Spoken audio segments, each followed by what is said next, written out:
Hi everybody, today we're going to make some homemade 0-point cranberry sauce in the Crockpot. I'm adding a half a package. I'm not going to make a large batch. You could do the whole batch, but just double this.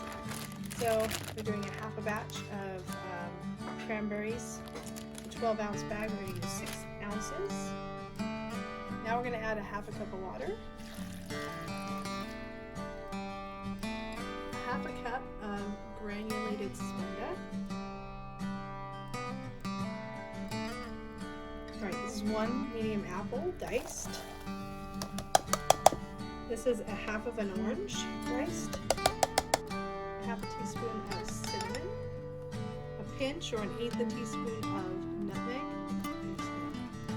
1/4 teaspoon of salt.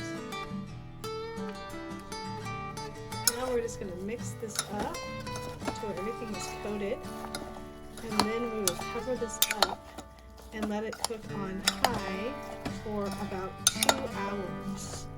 And we'll have a nice little homemade cranberry. It's almost kind of like a chutney